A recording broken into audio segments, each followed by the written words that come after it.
आभार धन्यवाद वैभव भैया आपका। और आप बहुत अच्छा संचालन कर रहे हैं। मैं चाहता हूं एक बार वैभव भैया के लिए जोरदार तालियां बजा दीजिए। और साथ में मैम भी जी का, उनकी मैम जो साथ में पूरा सहयोग करती हैं, और साथ में टीम के भैया जी के लिए भी एक बार जोरदार तालियां बजा दीजिए। और एक बार अपने लिए भी जोरदार तालियां बजा दीजिए।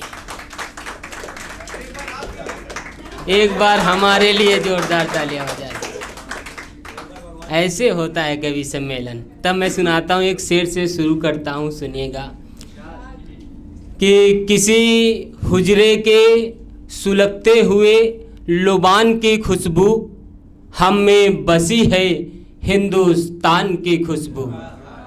और हम हजारों मील दूर कमाने तो आ गए, मगर हम में बसी है गांव के कच्चे मकान की खुशबू। मगर हम में बसी है गांव के कच्चे मकान के खुशबू। कि पसंद तो आया मगर बड़ी मुश्किल में पसंद आया। मैं उसकी आंखों को नहीं दिल को पसंद आया। और मुझे मारने से पहले ही तलवार रख दी। मेरा मिजाज मेरे कातिल को पसंद आया। मेरा मिजाज मेरे कातिल को पसंद आया। कि जिंदगी से खुश है मगर किस्मत से हार जाता है। दुश्मनी से जीत जाता है मगर प्यार से हार जाता है। और ये इंसान जीतने को तो सारी दुनिया से जीत जाता है, मगर बस अपनी औलाद से हार जाता है।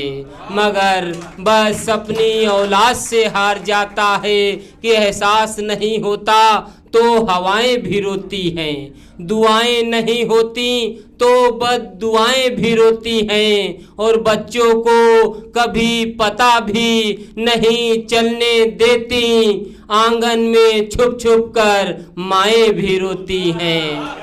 आंगन में छुप छुप कर माएँ भी रोती हैं। कि जो बेईमानी की है वो दौलत चली जाएगी।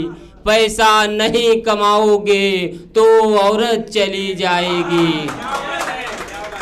कि जो बेईमानी की है वो दौलत चली जाएगी। पैसा नहीं कमाओगे तो औरत चली जाएगी। और उसे देखने वाले रोज आ रहे हैं। जल्दी करो वरना मोहब्बत चली जाएगी। जल्दी करो वरना मोहब्बत चली जाएगी। और जब तक माँ जिंदा है सेवा कर लो, वरना घर से जन्नत चली जाएगी। वरना घर से जन्नत चली जाएगी। अभी आ रहा था तो भैया रास्ते में एक लोग मिले, बोले कि देखें मैं 5,000 के बाल कटवा के आया। तो मैं बड़े गौर से देखने लगा। हमने कहा भैया 5,000 के बाल कहाँ से कटवा के आए? वो बोले कि हम लखनऊ के लुलु मॉल से कटवा के आए। हमने कहा भैया आप लखनऊ के लुलु मॉल से 5,000 के बाल कटवा के आए, आप हमारे उन्नाव आ गए होते तो 500 में गला भी काट देता और 4500 बच भी जाते। मैं उन्नाव की एक शादी में भी गया था तो पंडित जी से लड़के पक्ष वालों ने पूछ लिया बहू को किधर बैठाऊं, दाएं बैठाऊं कि बाएं बैठाऊं? तो पंडित जी ने कहा कि बहू को अभी चाहे बाएं बैठाओ चाहे दाएं बैठाओ, बाद में यहीं बैठेगी। तो हंसते रहिए, मुस्कुराते रहिए और देखते रहिए तारक मेहता का उल्टा चश्मा, या फिर भाभी जी घर पर हैं। तमाम सारे टीवी सीरियल आ रहे हैं। एक टीवी सीरियल में बता रहे थे कि हमारी जो साली है इतनी अच्छी है, इतनी अच्छी है, इतनी अच्छी। हमने पूछा भैया काहे इतनी अच्छी? बोले कि रोज सुबेरे नंगे पैर 4 बजे मंदिर जाती हैं और जब उधर से लौट के आती है ना तो रोज एक नई जोड़ी चप्पलें पहने चली आती हैं।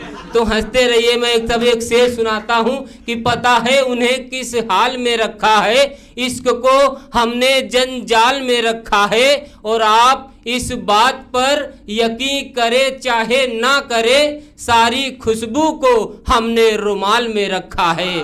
सारी खुशबू को हमने रुमाल में रखा है कि हमारे गम भी मुस्कुरा के खिलते हैं, हमारे कंधे भी तपाक से मिलते हैं और हमको न हवा न पानी देना पड़ता है। हमारे गुलाब भी लाजवाब खिलते हैं कि हमारे गुलाब भी लाजवाब खिलते हैं कि शाखों को भी गुलाब कर देता है।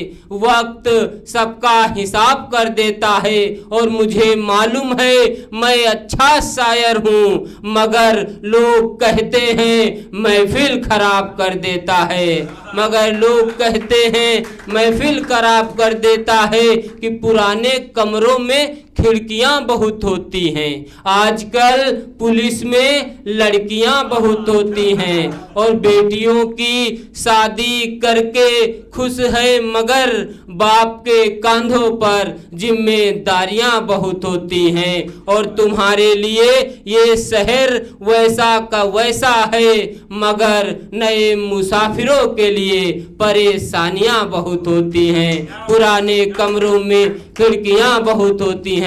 और आखिरी आप कहें तो गा के एक चार लाइन का सुना लूं? सुनाता हूं सर। नहीं सर।